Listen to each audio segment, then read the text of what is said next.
दक्षिण एशिया में एक नया ग्रेट गेम यानी एक महाखेल शुरू हो चुका है। लेकिन ये तोपों और टैंकों से नहीं, बल्कि बंदरगाहों, पुलों और खरबों डॉलर के निवेश से लड़ा जा रहा है। ये एक ऐसा खामोश युद्ध है जो इस पूरे इलाके का नक्शा हमेशा के लिए बदलने की ताकत रखता है। और इस खेल के बीचों बीच एक बहुत बड़ा सवाल खड़ा है। क्या भारत को धीरे धीरे एक सोची समझी रणनीति के तहत घेरा जा रहा है? आज हम इसी रणनीतिक चक्रव्यूह की परतों को एक एक करके खोलेंगे। कहानी की शुरुआत होती है एक ऐसी बैठक से जो पहली नज़र में तो काफी सामान्य लगती है, लेकिन जिसके मायने बहुत गहरे हैं। एक नया गठबंधन जो हमारे पड़ोस में ही आकार ले रहा है।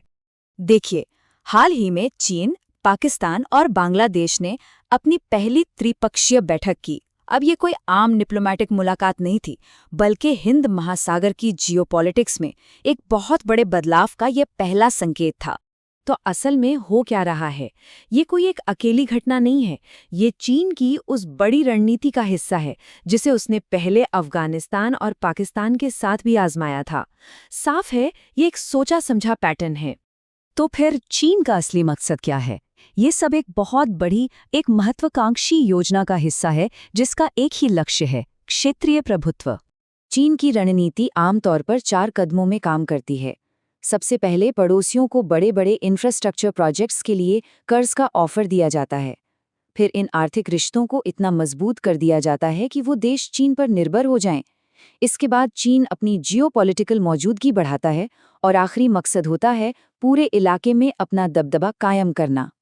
इस पूरे प्लान की रीढ़ की हड्डी है बेल्ट एंड रोड इनिशिएटिव यानी BRI। इसे सिर्फ एक प्रोजेक्ट समझना भूल होगी। ये दुनिया के नक्शे को फिर से खींचने की कोशिश है। सड़कों, बंदरगाहों और आर्थिक गलियारों का एक ऐसा जाल जो एशिया को यूरोप और अफ्रीका से जोड़ता है। अब बात करते हैं चीन की सबसे चर्चित और शायद सबसे चिंताजनक रणनीति की, स्ट्रिंग ऑफ पर्ल्स या मोतियों की माला।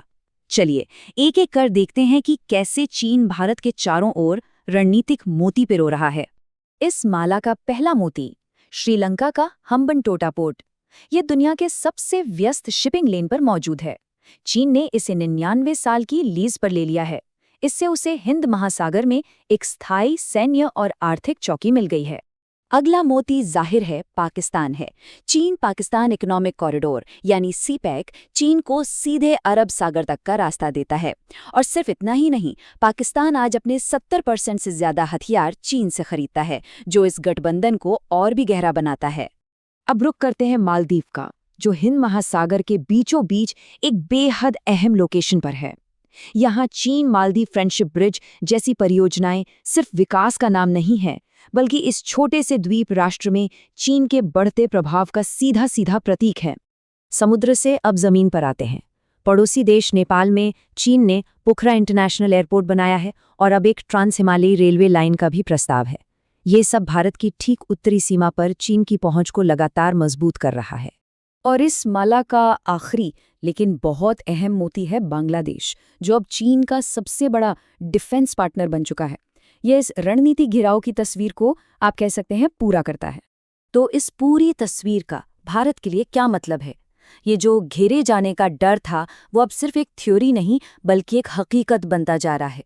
तो भारत के सामने आखिर चुनौतियां हैं क्या? देखिए, भारत के लिए चिंताएं चौतरफा हैं। एक तरफ जियो स्ट्रेटेजिक घेराव का खतरा है, तो दूसरी तरफ बिम्स्टेक जैसे क्षेत्रीय मंच जिनमें भारत एक लीडर है, वो कमजोर हो रहे हैं। इससे न सिर्फ पड़ोसियों पर भारत का प्रभाव कम हो रहा है, बल्कि पूर्वोत्तर भारत में अस्थिरता का खतरा भी बढ़ जाता है। लेकिन कहानी यहीं खत्म नहीं होती, क्योंकि हर चाल की एक जवाबी चाल भी होती है। भारत सिर्फ देख नहीं रहा, बल्कि एक सक्रिय रणनीतिक जवाबी खेल भी खेल रहा है। इस जियोपॉलिटिकल शतरंज की बिसात को जरा देखिए।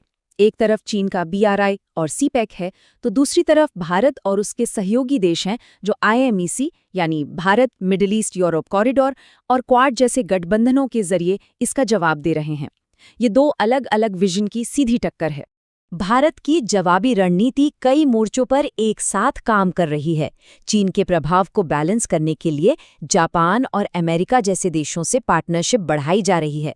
BRI के जवाब में IMEC जैसी अपनी परियोजनाएं शुरू की जा रही हैं और अपनी एक्ट ईस्ट पॉलिसी के जरिए दक्षिण पूर्व एशिया में अपनी मौजूदगी को और मजबूत किया जा रहा है।